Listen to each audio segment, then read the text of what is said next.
সময়ের নন্দিত বক্তা, যুগ উপযোগী বক্তা, যুব সমাজের আইডল, লক্ষ কোটি মানুষের হৃদয়ের স্পন্দন, মাওলানা এম হাসিবুর রহমান। মাওলানা এম হাসিবুর রহমান।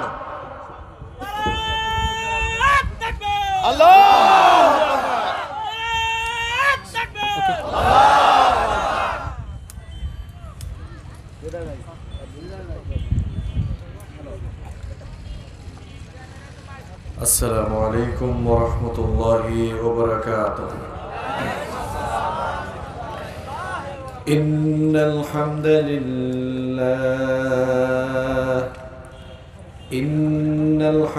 لله الذي بنعمته تتم الصالحات، الذي علم القرآن، خلق الإنسان وكرم وعلمه من البيان ما لم يعلم، فسبحان الذي لا يحصى امتنانه باللسان ولا بالقلم.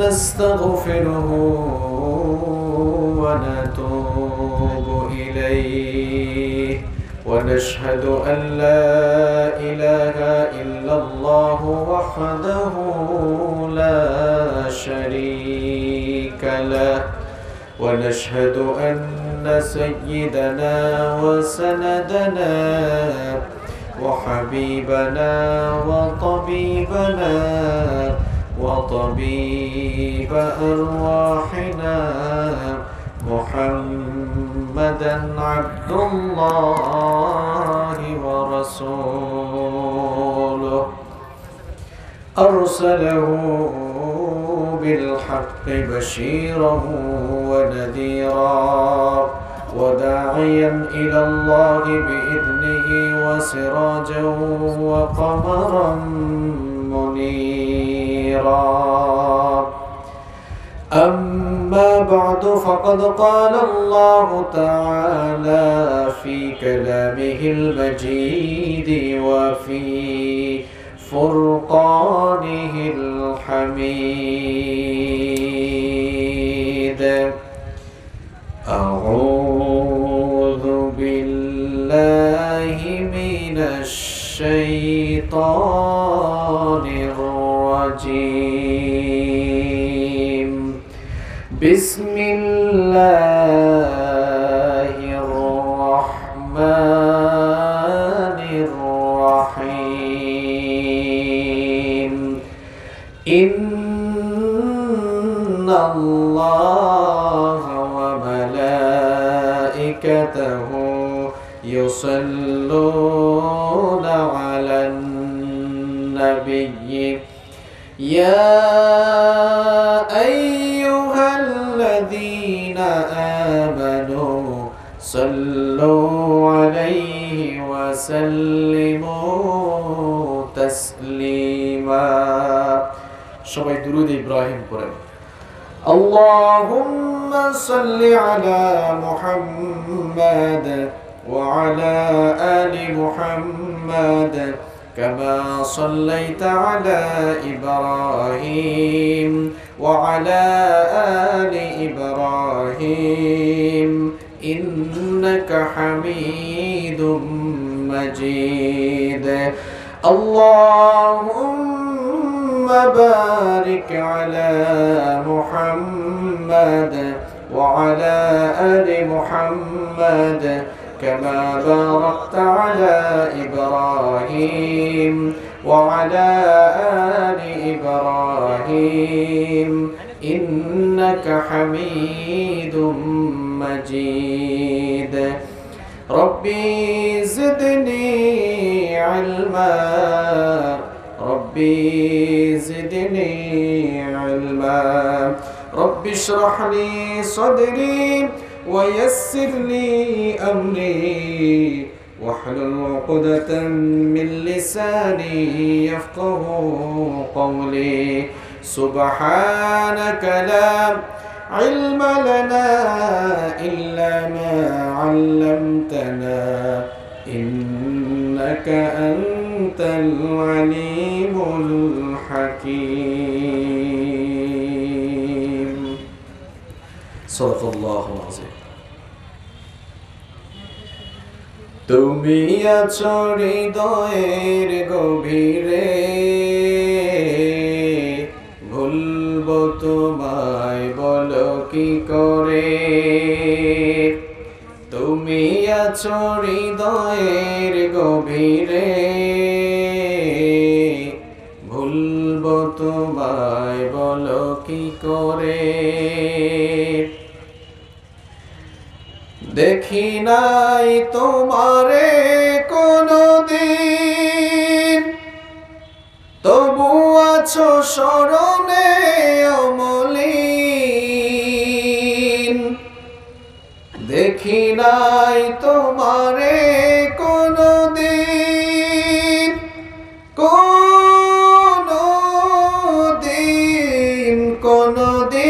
কোনদিন দেখি নাই তোমারে কোনদিন তবু আছো স্মরণে অমলিন প্রেমের ভুবনে তোমারি বিরহ ব্যথায় নিশীতের শেফালিরা ঝরে তুমি আছো হৃদয়ের গভীরে ভুলবো তোমায় বলো কি করে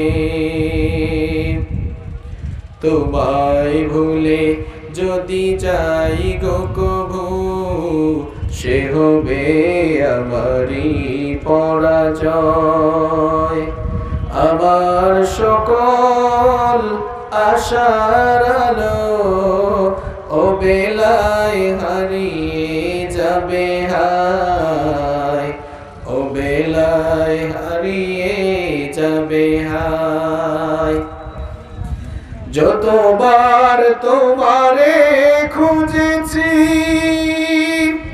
কোরআনের পথ তো বুঝেছি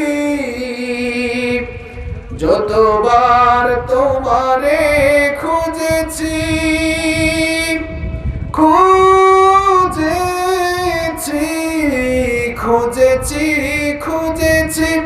যতবার তোমারে খুঁজেছি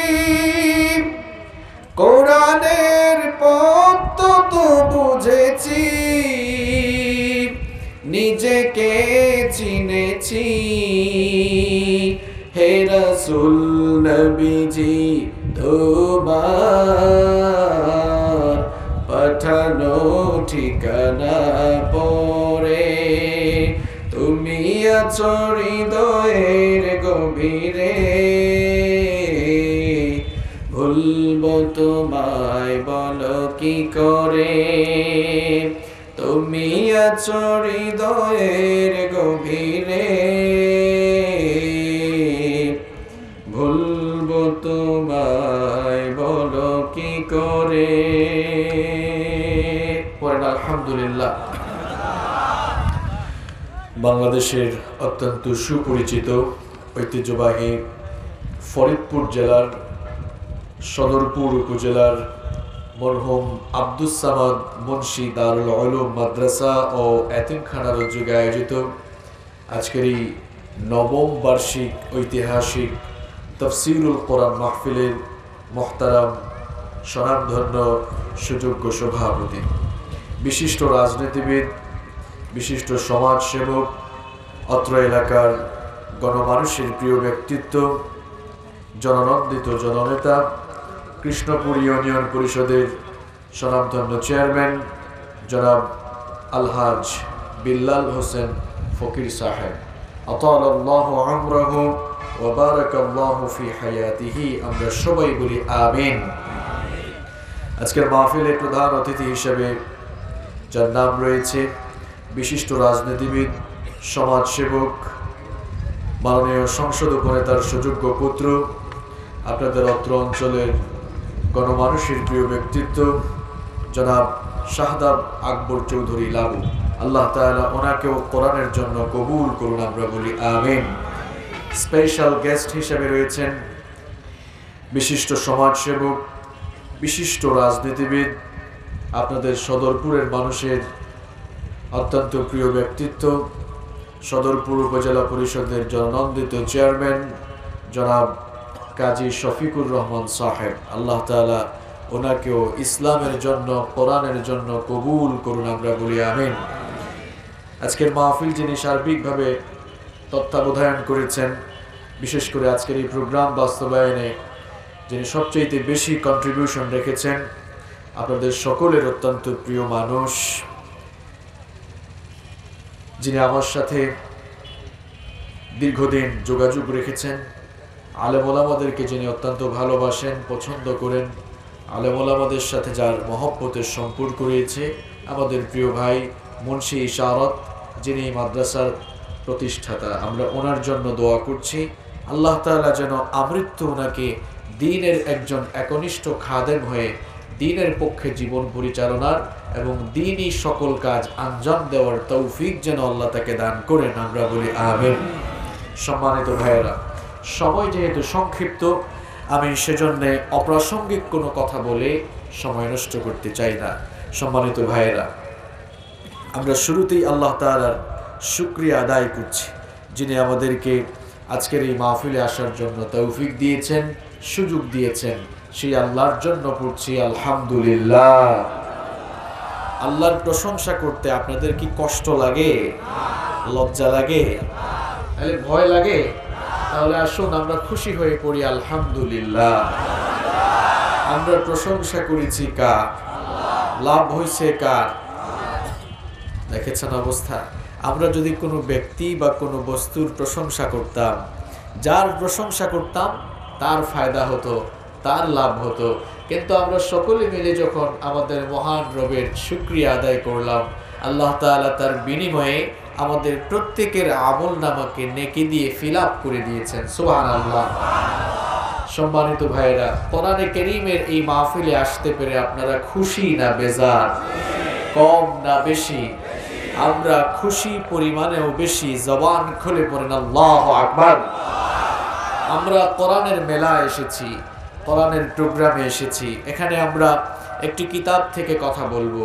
যে কিতাব থেকে আমরা কথা বলবো সেই কিতাবের নাম হচ্ছে, সবাই তো বললেন না, সবাই বলেন আল কোরআন।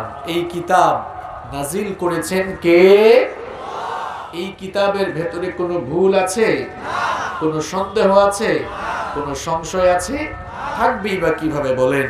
কারণ এই কিতাব তো নাজিল করেছেন তিনি, এই কিতাব তো নাজিল করেছেন তিনি, যিনি সকল প্রকার দোষ, ত্রুটি, দুর্বলতা এবং অক্ষমতা থেকে মুক্ত, যেই মহান সত্তা, তিনি কে? তিনি এই কিতাব নাজিল করেছেন এবং এই কিতাবের অথেন্টিসিটির ব্যাপারে তিনি নিজেই বলেছেন, যালিকাল কিতাব লা রাইবা ফিহি হুদাল লিল মুত্তাকিন। This is the book, the most authentic book in this world, whereof there is no doubt about it, and it's a guidance for those who are muttaqin. এটি এমন একটি কিতাব যার ভেতরে সন্দেহ কিংবা সংশয় আছে, এ ব্যাপারেও কোনো সন্দেহ কিংবা সংশয় পোষণ করা যাবে না। আল্লাহু আকবার। মুত্তাকিনদের জন্য, যারা আল্লাহ তাআলাকে মেনে চলে, ভয় করে চলে, তাদের জন্য এই কিতাবকে হেদায়েতের গাইডলাইন বানিয়ে পাঠিয়েছেন কে? সম্মানিত ভাইয়েরা, আমরা আজকে এমন একটি সূরা থেকে কথা বলবো যেই সূরার মধ্যে আল্লাহ তাআলা আমাদের জীবনের সফলতার কথা বলেছেন, যেই সূরার মধ্যে আল্লাহ তাআলা আমাদের জীবনের সফলতা লাভের কর্মসূচিগুলো আমাদেরকে জানিয়ে দিয়েছেন। আপনারা সবাই সফল হতে চান কি চান না? যারা বললেন না, যারা বাদাম খায়, তারা কি সফল হতে চায় না? আমরা সবাই সফল হতে চাই কি চাই না? সফল হওয়ার আগে আপনাদেরকে সফলতার ডেফিনেশন জেনে নিতে হবে। What do you mean by success? সফলতা বলতে আপনি কি বুঝেন? সফলতাকে আপনি কিভাবে ডিফাইন করেন? আমরা এক একজন এক একভাবে সফলতাকে ডিফাইন করি। আমরা যারা রাজনীতি করি আমরা মনে করি রাজনৈতিক সফলতাই হলো জীবনের সবচাইতে বড় সফলতা। আবার আমরা যারা ব্যবসায়ীরা সফলতাকে ব্যবসায়িক দৃষ্টিকোণ থেকে ডিফাইন করে। তারা মনে করে যে ব্যবসা করে ব্যবসায় মুনাফা অর্জন করে একজন বড় মাপের ব্যবসায়ী হতে পারা এটাই হচ্ছে জীবনের সবচেয়ে বড় সফলতা।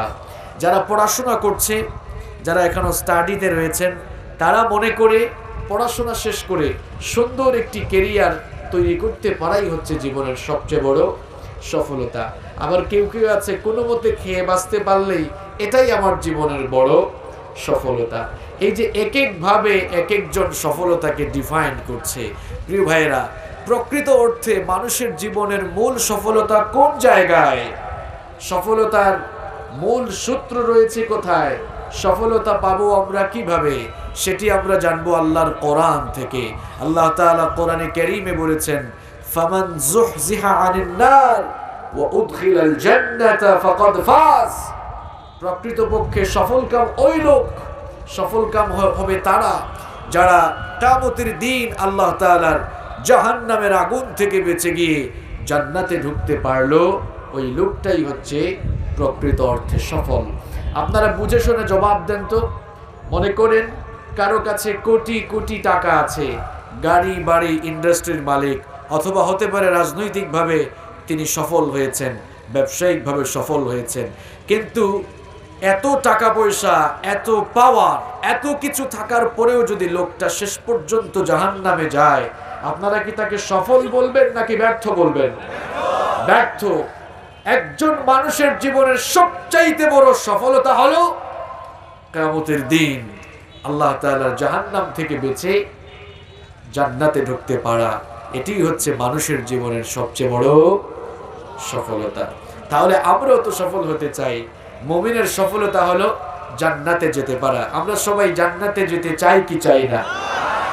ফরিদপুরের ভাইয়েরা, আজকে আমি কোরআনের এমন একটি সূরা থেকে আপনাদেরকে কথা শোনাবো যেই সূরার মধ্যে আল্লাহ তাআলা আমার আপনার সফলতার কথা বলেছেন।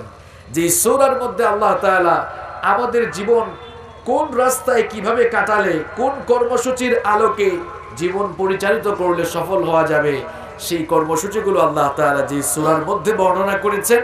আজকে আমরা সেই সূরা থেকে অল্প কিছুক্ষণ কথা শুনবো ইনশাআল্লাহ। আসুন আমরা শুরু করি।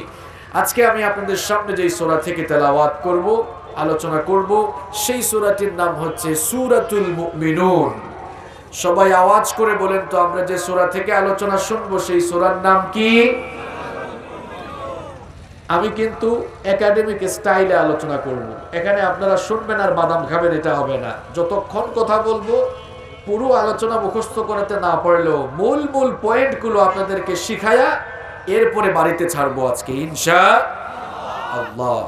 কারণ এই প্রোগ্রামটি অনেক কষ্টের বিনিময়ে হয়েছে। ইশারত ভাই আমার সাথে শেয়ার করেছেন কত কষ্ট, কত ত্যাগের বিনিময়ে তারা আজকের এই প্রোগ্রাম আপনাদেরকে উপহার দিয়েছেন। এটা যারা আয়োজন করেছেন তারাই জানেন এত চমৎকার একটি আয়োজন হলো। আর আমরা যদি এই মাহফিল থেকে কিছু লেসন নিয়ে বাড়ি ফিরতে না পারি তাহলে তো সম্পূর্ণ আয়োজন বৃথা হয়ে যাবে। আমরা এজন্য এই মাহফিলে এসেছি শেখার মানসিকতা নিয়ে যেন বসি, আর প্র্যাকটিক্যাল লাইফে আমরা যেন কথাগুলো মেনে চলতে পারি, আমল করতে পারি। আল্লাহ তাআলা আমাদেরকে সেই তৌফিক দান করেন। আমরা যে সূরা থেকে কথা বলবো সেই সূরার নাম হচ্ছে সূরাতুল মুমিনুন। কোরআনে কারীমে সূরাগুলোর যে ক্রম পর্যায়ে রয়েছে, ক্রমানুসার রয়েছে, সেই ক্রমানুসার অনুযায়ী এই সূরাটি হচ্ছে কোরআনুল কারীমের 23 নম্বর সূরা। আমরা যেই সূরা থেকে এখন কথা শুনবো সবাই বলেন তো এই সূরাটা কত নম্বর সূরা? এই সূরাটি কোরআনে কারীমের 18তম পারায় অবস্থিত। কোরআনে কারীমে পারা আছে কয়টা? আরো জোরে কয়টা? যেই সূরা থেকে কথা বলবো এই সূরাটা কত পারায় রয়েছে? 18 পারায় রয়েছে। সূরাটি কত নাম্বার সূরা?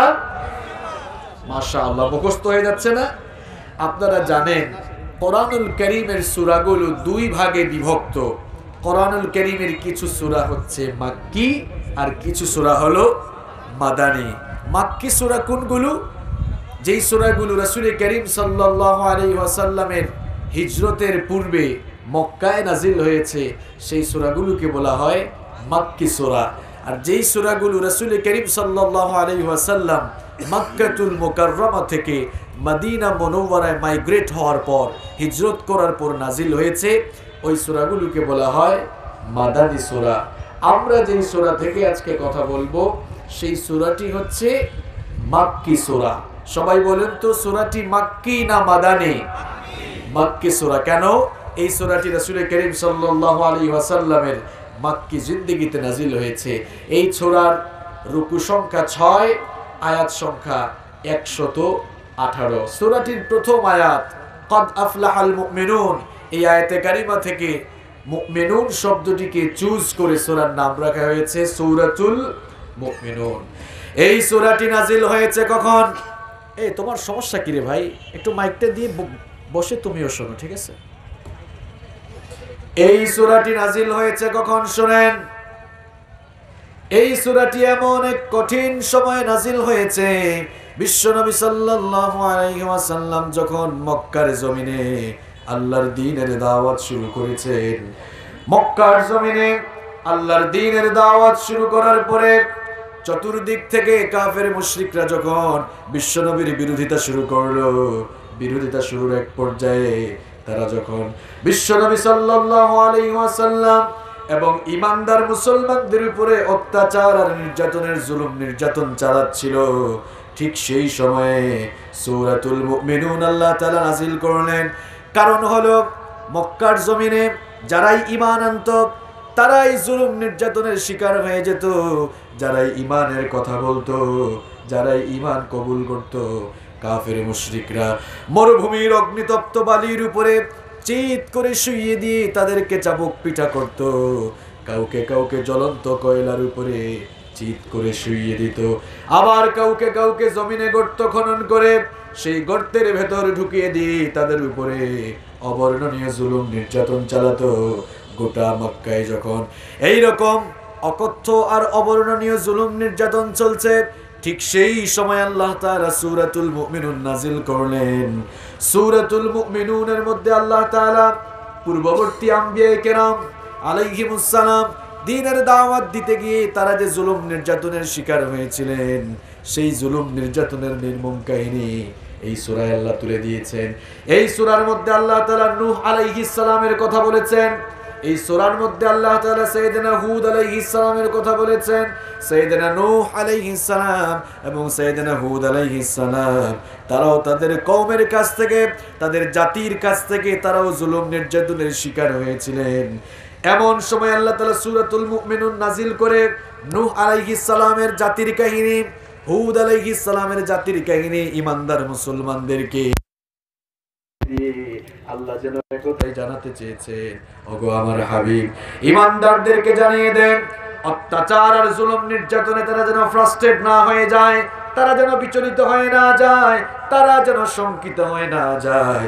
কারণ ইতিপূর্বে পূর্ববর্তী যুগে যত যুগে আল্লাহর দ্বীনের দাওয়াত ছিল, সকল যুগেই দ্বীন বিরোধীরা দ্বীনপন্থীদের সাথে সংঘাত করেছে। সুতরাং বাতিলদের কাছে মাথা নত করা যাবে না, বাতিলদেরকে ভয় করা যাবে না। আল্লাহ তাআলা এই সূরার ভিতরে নূহ আলাইহিস সালামের জাতির কাহিনী উল্লেখ করলেন। নূহ আলাইহিস সালামের জাতির লোকেরা সাইয়েদনা নূহ আলাইহিস সালামের উপরে বর্বর নির্যাতন চালিয়েছিল, সেই কাহিনী আল্লাহ সূরায় তুলে দিয়েছেন। হুদ আলাইহিস সালামের উপরে তার জাতির লোকেরা অকথ্য নির্যাতন চালিয়েছিল, জুলুম আর নির্যাতনের স্ট্রিম রোলার চালিয়েছিল। মক্কার জমিনে চতুর্দিকে যখন মুসলমানরা মার খায়, এমন সময় পূর্ববর্তী উম্মতদের জুলুম নির্যাতনের কাহিনী স্মরণ করিয়ে আল্লাহ এই সূরা নাজিল করে জানিয়ে দিলেন, ও ঈমানদারেরা, মুসলমানেরা, ভয় পেও না, হতাশ হয় না। যত যুগে আল্লাহর দ্বীনের দাওয়াত ছিল, দ্বীন বিরোধীরা দ্বীনপন্থী মানুষদের উপরে জুলুম আর নির্যাতনের স্টিম রোলার চালিয়েছিল, কিন্তু দ্বীন বিরোধীরা জুলুম আর নির্যাতনের স্টিম রোলার চালিয়েও তারা আল্লাহর দ্বীনের উপরে বিজয় লাভ করতে পারে নাই।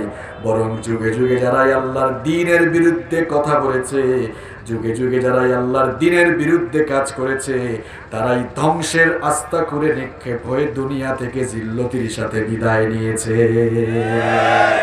কথাটা কার? তাহলে সূরাতুল মুমিনুন যখন নাজিল হচ্ছিল পরিবেশটা নরম ছিল নাকি? প্র্যাকটিক্যাল কোরআন, তোমরা কি কোরআন পড়ো না? কোরআনুল কারীমের শুরু থেকে নিয়ে শেষ পর্যন্ত যা কিছু আছে সবকিছুর বাস্তব নমুনা হলেন আমার নবী। তবে তোমরা ভালো করে শোনো, তোমরা যেহেতু আমার নবীর চরিত্র সম্পর্কে জানতে চেয়েছো, আমার নবীর চরিত্রের প্রধান প্রধান যে দিকগুলো ছিল, আল্লাহ তাআলা আমার নবীর চরিত্রের প্রধান প্রধান দিকগুলো কোরআনুল কারীমের সূরাতুল মুমিনুনের শুরুর আয়াতগুলোতে জানিয়ে দিয়েছে। সুবহানাল্লাহ। আজকে আমরা সেগুলোই জানবো ইনশাআল্লাহ। তিরমিজি শরীফের বর্ণনায়, মুসনাদে আহমদের বর্ণনায় এসেছে, ওমর ইবনুল খাত্তাব রাদিয়াল্লাহু আনহু ইসলাম গ্রহণ করার কিছুদিন পরেই সূরাতুল মুমিনুন নাযিল হলো। বিশ্বনবী সাল্লাল্লাহু আলাইহি ওয়াসাল্লামের উপরে যখন ওহী নাযিল হতো তখন তার চেহারার মধ্যে পরিবর্তন দেখা দিত। সূরাতুল মুমিনুনের প্রথম দিকের আয়াতগুলো যখন বিশ্বনবী সাল্লাল্লাহু আলাইহি ওয়াসাল্লামের উপর নাযিল হচ্ছিল, মৌমাছির গুঞ্জনের ন্যায় আওয়াজ ধ্বনিত হতে লাগলো। সাহাবায়ে কেরাম বুঝতে পারলেন হয়তোবা এখন বিশ্বনবী সাল্লাল্লাহু আলাইহি ওয়াসাল্লামের উপরে ওহী নাযিল হচ্ছে, এইজন্য তারা চুপচাপ হয়ে গেলেন। বিশ্বনবী সাল্লাল্লাহু আলাইহি ওয়াসাল্লামের উপরে যখন ওহী নাযিল হয়ে গেল তখন তিনি সঙ্গে সঙ্গে কিবলামুখী হয়ে আল্লাহর কাছে দোয়া করলেন, আল্লাহুম্মা জিদনা ওয়া লা তানকুসনা ওয়া আকরিমনা ওয়া লা তুহিন্না ওয়া আ'তিনা ওয়া লা তাহরিমনা ওয়া আতিরনা ওয়া লা তুআথির আলাইনা ওয়া আরদিনা ওয়ারদা আন্না।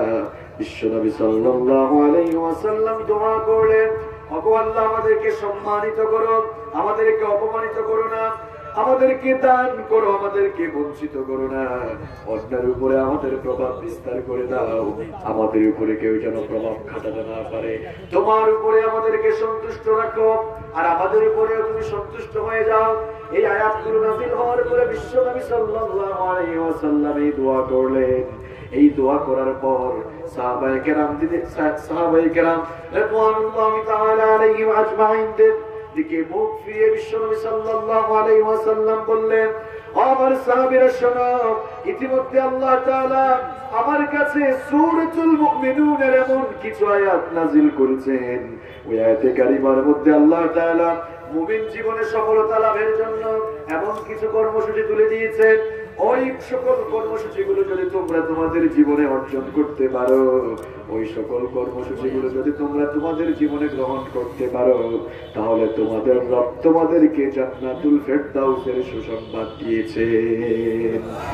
এরপরে বিশ্বনবী সাল্লাল্লাহু আলাইহি ওয়াসাল্লাম আয়াতগুলো তেলাওয়াত শুরু করে দিলেন, قد أفلح المؤمنون الذين هم في صلاتهم خاشعون والذين هم عن اللغو معرضون والذين هم للزكاة فاعلون والذين هم لفروجهم حافظون إلا على أزواجهم أو ما ملكت أيمانهم فإنهم غير ملومين فمن ابتغى وراء ذلك فأولئك هم العادون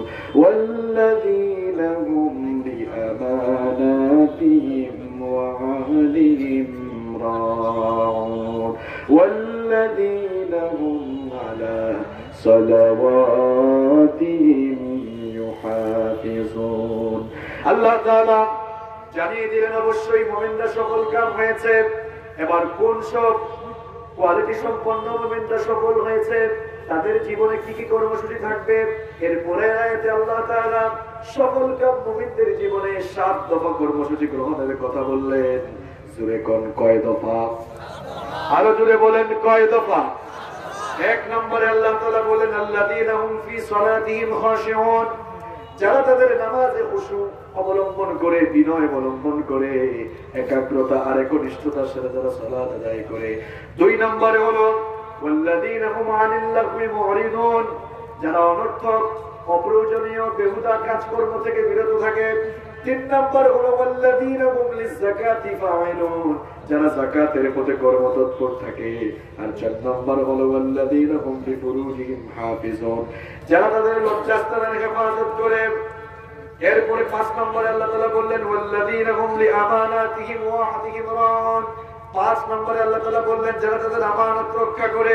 6 নম্বরে আল্লাহ তাআলা বললেন যারা ওয়াদা রক্ষা করে। আর 7 নম্বরে বললেন ওয়াল্লাযীনা হুম আলা সালাওয়াতিহিম ইউহাফিজুন, যারা 5 ওয়াক্তের নামাজ যথাযথভাবে সংরক্ষণ করে। তাহলে এখানে কয় দফা কর্মসূচির কথা বলা হয়েছে? সবাই জবাব দেন, কয় দফা? সফলতা লাভের জন্য জীবনে কি কর্মসূচি থাকবে? আল্লাহ তাআলা 7টি কর্মসূচি তুলে দিলেন। এরপরে বললেন যেই সকল ইমানদার মুমিন বান্দারা তাদের জীবনে এই 7 দফা কর্মসূচি গ্রহণ করবে, এবার তাদের ব্যাপারে সুসংবাদ দিয়ে আল্লাহ তাআলা বলছেন উলাইকা হুমুল ওয়ারিসুনাল্লাযীনা ইয়ারিসুনাল ফিরদাউসা হুম ফিহা খালিদুন। যেই সকল ইমানদার মুমিন বান্দারা তাদের জীবনে এই 7 দফা কর্মসূচি গ্রহণ করবে, আল্লাহ তাআলা তাদের ব্যাপারে সুসংবাদ দিয়ে বলছেন এরা হচ্ছে আমার সেই জান্নাতের ওয়ারিস, যেই জান্নাতটা একেবারে ফার্স্ট ক্লাস জান্নাত, 1 নম্বরের জান্নাত। জান্নাতুল ফেরদাউসের ওয়ারিস তারা এমন ভাবে হবে, কোন বাবা মারা যাওয়ার পরে সেই বাবার সন্তানরা যেমন ওই বাবার সম্পদের ওয়ারিস অটোমেটিক্যালি হয়ে যায়। 7 দফা কর্মসূচি যেই সকল মুমিন বান্দারা জীবনে গ্রহণ করবে, তারাও ঠিক করার পরে ঠিক তেমনি ভাবে আল্লাহর জান্নাতুল ফেরদাউসের ওয়ারিস হয়ে যায়। তাহলে এই সূরার মধ্যে কয় দফা কর্মসূচির কথা বলা হয়েছে? আসুন আমরা একটু ব্যাখ্যায় চলে যাই। ব্যাখ্যায় চলে গেলে আমরা বুঝতে পারবো। প্রথম আয়াতে আল্লাহ তাআলা বলছেন ক্বাদ আফলাহাল মুমিনুন, successful indeed are the believers. অবশ্যই সফলকাম হয়েছে মুমিনরা। সফলকাম হয়েছে কারা? মুমিনরা। এখন প্রশ্ন হচ্ছে মুমিন কারা? যারা গরু খায়, যার বাপ মুসলমান, দাদা মুসলমান, যে নিজেকে মুসলমান দাবি করে আর গরু খায়, এরকম হইলে কি মুমিন হওয়া যায় নাকি? মান হুমুল মুমিনুনা হাক্কা, প্রকৃত মুমিন তাইলে কারা? প্রকৃত মুমিন হচ্ছে তারা যারা আল্লাহ তাআলা এবং তার হাবিব মুহাম্মদ সাল্লাল্লাহু আলাইহি ওয়াসাল্লামের প্রতি ঈমান আনয়ন করে আল্লাহ তাআলা আর তার নবীর তরিকায় যারা সারা জীবন নিজের জীবনকে পরিচালিত করে, তারাই হচ্ছে প্রকৃত মুমিন। আর আপনি যখনই আল্লাহ এবং রাসূল সাল্লাল্লাহু আলাইহি ওয়াসাল্লামের প্রতি ঈমান এনে আল্লাহর দ্বীনের পথে জীবন পরিচালিত করতে যাবেন, নবীজির তরিকা অনুযায়ী যখনই আপনি জীবন পরিচালনা শুরু করবেন, তখন মুসিবত আছে না নাই? নবীদের বায়োগ্রাফি পড়ে দেখেন, নবীদের জীবনী পড়ে দেখেন। 2 জন নবী, সাইয়েদিনা আদম আলাইহিস সালাম এবং সাইয়েদিনা সুলাইমান আলাইহিস সালাম, এই 2 জন নবী ছাড়া এই পৃথিবীর সকল নবীরা আল্লাহর দ্বীনের জন্য অত্যাচারিত হয়েছেন, নির্যাতিত হয়েছেন। মনে রাখবেন প্রিয় ভাইয়েরা, ঈমানের পথ কোনোদিনও ফুল বিছানো ছিল না, এখনো থাকবে না, ভবিষ্যতেও ঈমানের পথটা ফুল বিছানো থাকবে। ঈমানের পথ ছিল কণ্ঠকাঠিন্য, ঈমানের পথ ছিল পিচ্ছিল, ঈমানের পথটা ছিল কাঁটা দিয়ে পরিপূর্ণ। আজকে আমরাও কালেমার দাওয়াত দেই। অনেকে তো বলে আমরা তো একমত দিয়া দাওয়াত দেই, এজন্য অসুবিধা হয় না। আরে নবীরা, আল্লাহর নবীরা কি তোমাদের চাইতে একমত কম বুঝতেন নাকি? আল্লাহর নবীরা দ্বীনের দাওয়াত যেখানেই দিয়েছেন, সেখানেই তারা জুলুম আর মুসিবতের শিকার হয়েছেন। আমার নবী তায়েফে গিয়েছেন, বাধা আছে না নাই? উহুদে গিয়েছেন, মুসিবত আছে না নাই? যেখানেই গিয়েছেন সেখানে বাধা, যেখানেই গিয়েছেন সেখানে মুসিবত। এখন আমাদের মধ্যে কেউ কেউ বলে আমরা খুব কায়দা করে দাওয়াত দেই, এই জন্য আমাদের দাওয়াতে কোনো ঝামেলা। আমরাও বলি ভাই, তুমি তোমার নিজস্ব তরিকা আর তোমার বাবার তরিকা বাদ দিয়ে নবীজির তরিকায় দাওয়াত দিয়ে দেখো, ইসলাম বিরোধীরা পিঠের চামড়া রাখবে না। দ্বীনের পথ কোনদিনও ফুল বিছানো ছিল না, এটি কণ্ঠকাঠিন্য, এটি কুসুমাস্তীর্ণ নয়। এই পথে রয়েছে রক্ত, রক্ত দিয়ে পিচ্ছিল করা পথ, যুগে যুগে দিনের পথে যারাই চলেছে সেই পথটাকে তারা রক্ত দিয়ে ভিজিয়ে রক্ত দিয়ে পিচ্ছিল করে দিয়েছে, এমনকি নিজেদের জীবনকে তারা সেই পথে কুরবান করে দিয়েছে। এরাই তো ঈমানদার, এরাই তো মুমিন, যারা তাদের জীবন যৌবন আল্লাহর দ্বীনের জন্য একেবারে বিক্রি করে দিয়েছে, ঠিক কি না? এখানে সেই সকল মুমিনদের কথাই বলা হচ্ছে। কারণ আমি আলোচনার শুরুতেই বলেছিলাম এই সূরাটা নাজিল হচ্ছিল কোন সময়, যখন চতুর্দিকে মুসলমানরা কি করে, মার খায়। আজও গোটা দুনিয়ার মার খায় মুসলমানরা, ঠিক কিনা? আপনাদের ব্যাপারেও এই সূরা, এটা ওই যুগের জন্য শুধু নয়। আল্লাহ তাআলা বলছেন কাদ আফলাহাল মুমিনুন, সফল কাম হয়েছে মুমিনরা। প্রাথমিক পর্যায়ে যারা ইসলাম কবুল করেছিল এদের মধ্যে গরিব মানুষদের সংখ্যা বেশি ছিল। ইসলাম কবুল করার কারণে কাফের মুশরিকরা তাদের সাথে সম্পর্ক বয়কট করলো। এই জন্য দেখা গেল যারা ইসলাম কবুল করেছে এমনিতেই তাদের অবস্থা আগে থেকেই খারাপ। ইসলাম কবুল করার কারণে অবস্থা আরো খারাপ হয়ে গেল। কাফের মুশরিকরা তখন বলাবলি করলো, ঠাট্টা উপহাস শুরু করলো। এই লোকগুলো বোকা, মুহাম্মদের কথা শুনে তারা তাদের জীবনটাকে নষ্ট করে দিল, জীবনে তারা ব্যর্থ হয়ে গেল। এই লোকগুলো বোকার স্বর্গে বসবাস করছে। আল্লাহ তাআলা সেই সময় এই আয়াতগুলো নাযিল করছেন, সেই সময় আয়াতগুলো নাযিল করে কাফের মুশরিকদের কথার জবাব দিলেন। ও কাফের মুশরিকরা, ভালো করে শোনো, তোমরা যে সাফল্য আর ক্ষতির মানদণ্ড নির্ণয় করেছ, তোমরা মনে করেছ বৈষয়িক সমৃদ্ধির উপায় উপাদান যাদের হাতের মুঠায় থাকবে তারাই সফল কাম। তোমরা যদি এই কথা ভেবে থাকো তাহলে তোমাদের এই ধারণা সম্পূর্ণ ভুল। তোমাদের অনুমান কোনোভাবেই সুদূর প্রসারী নয়। তোমাদের সাফল্য আর ক্ষতির মানদণ্ড ভুল। বরং আমি আল্লাহ নিজেই ঘোষণা করলাম কাদ আফলাহাল মুমিনুন, ঈমানের পথে যারা জীবন পরিচালনা করছে তারাই সফল কাম হয়ে যাবে। কথাটা কার? এরপরে আল্লাহ তাআলা বললেন তবে সফল এমনি এমনি হওয়া যাবে না। ঈমানের পথে চলতে গিয়ে অবশ্যই জীবনে 7টি কর্মসূচি গ্রহণ করতেই হবে। জোরে কোন কয়টা? আসেন আমরা শুরু করি। প্রথম আয়াতে আল্লাহ তাআলা বলছেন আল্লাযীনা হুম ফি সালাতিহিম খাশিউন, قد أفلح المؤمنون الذين هم في صلاتهم خاشعون. Successful indeed are the believers, those who humble themselves in their prayer. সফল কাম হয়েছে তারা নামাজে বিনয় অবলম্বন করেছে যারা। তাহলে সফল কাম মুমিনদের জীবনে প্রথম যে কর্মসূচি থাকা লাগবে সেই কর্মসূচি হচ্ছে তারা তাদের নামাজে একাগ্রতা, একনিষ্ঠতা, খুশু এবং বিনয়ের সাথে তারা সালাত আদায়কারী হবে। শুধুমাত্র সালাত আদায় করলেই হবে না, বরং তারা এমন সালাত আদায়কারী হবে যে তাদের সালাতের ভেতরে একাগ্রতা থাকবে, একনিষ্ঠতা থাকবে, খুশু থাকবে, আল্লাহর ভয় থাকবে, বিনয় থাকবে। Keep in your mind, fearless salat has no value. খুশুবিহীন সালাতের কোনো দাম, কোনো মূল্য আল্লাহর কাছে। আজ আমাদের মুসলিম সমাজে বহু মানুষকে নামাজ পড়তে দেখা যায়, কিন্তু তাদের নামাজের ভিতরে কোনো খুশুও নাই, একনিষ্ঠতা নাই। খুশুবিহীন যদি আপনি সারা জীবন নামাজ আদায় করেন, বিশ্বাস করেন ভাই, এইরকম নামাজের কোনো দাম আল্লাহর কাছে। আল্লাহ তাআলা সেই কথাই এখানে বলছেন যে সফল কাম হতে হলে মুমিনের জীবনে প্রথম যে কর্মসূচি থাকবে ওই সকল মুমিনরা খুশুয়ের সাথে নামাজ আদায়কারী হবে। এখন প্রশ্ন হচ্ছে খুশুটা কি? খুশু আরবি শব্দ, এর বাংলা অর্থ হচ্ছে বিনীত হওয়া, ভয় করা, অবনমিত হওয়া, কারো ভীতি, প্রতাপ বা শ্রেষ্ঠত্বের ভয়ে কারো সামনে ঝুঁকে পড়া, অবনমিত হয়ে যাওয়া।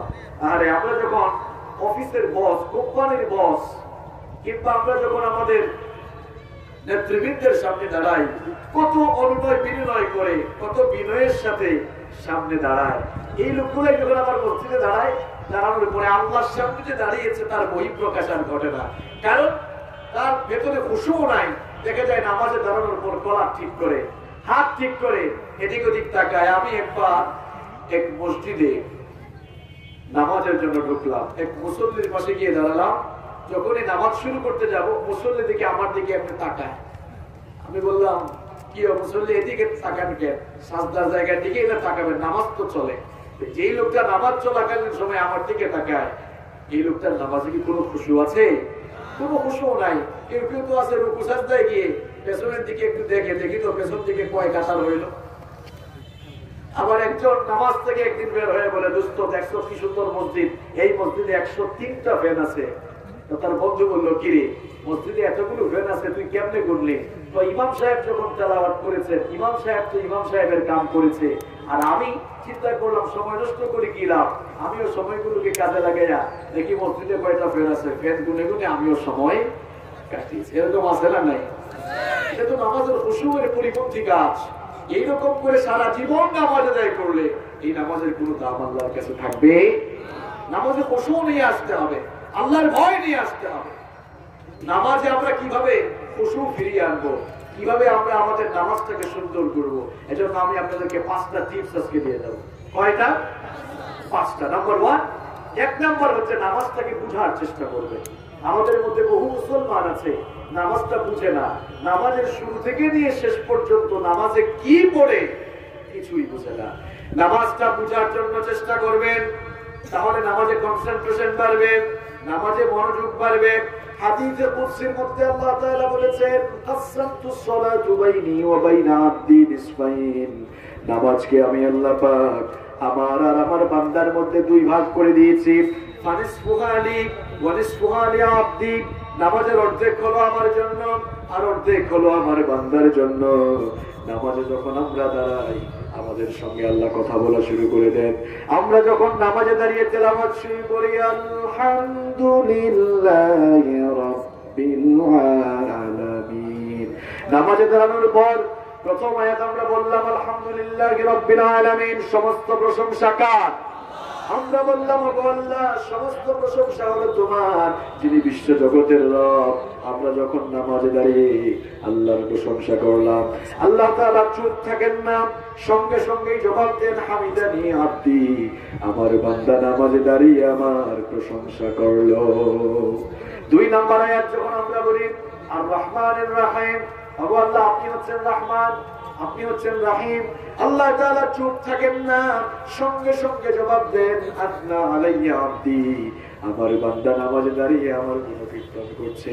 3 নম্বর আয়াত যখন আমরা বলি মালিক ইয়াউমিদ্দিন, ওগো আল্লাহ বিচার দিবসের মালিক হচ্ছ তুমি, আল্লাহ তাআলা চুপ থাকেন না, সঙ্গে সঙ্গে জবাব দেন, মাজ্জাদানি আব্দি, আমার বান্দা নামাজে দাঁড়িয়ে আমার শ্রেষ্ঠত্ব বয়ান করলো। সুবহানাল্লাহ।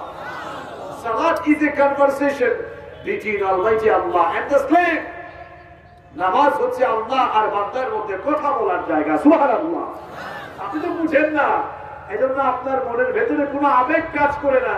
আরে মুসল্লি, আপনি যদি বুঝতেন নামাজ শুরু করা থেকে নিয়ে সালাম ফেরানোর আগ পর্যন্ত আল্লাহ তাআলা আপনার প্রত্যেকটি কথার জবাব দেন, তাহলে তো মনোযোগ নামাজের বাহিরে কোনোদিনও যেত।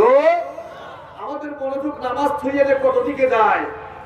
একবার ইমাম সাহেব এশার নামাজ শেষ করে মুসল্লিদেরকে বললেন, সম্মানিত মুসল্লিবৃন্দ, আজকের নামাজ 3 রাকাত হলো না 4 রাকাত হলো, আমি তো কনফিউশনে পড়ে গিয়েছি।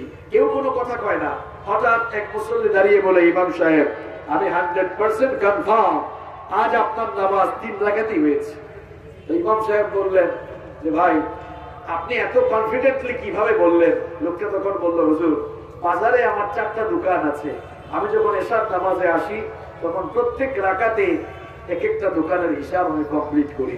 প্রত্যেক দিন আমি আমার 4টা দোকানের হিসাব শেষ করতে পারি, কিন্তু আজকে 3টা দোকানের হিসাব শেষ হলো, আরো একটা দোকানের হিসাব বাকি থাকলো, তার মানে আপনার নামাজও আরো 1 রাকাত বাকি আছে।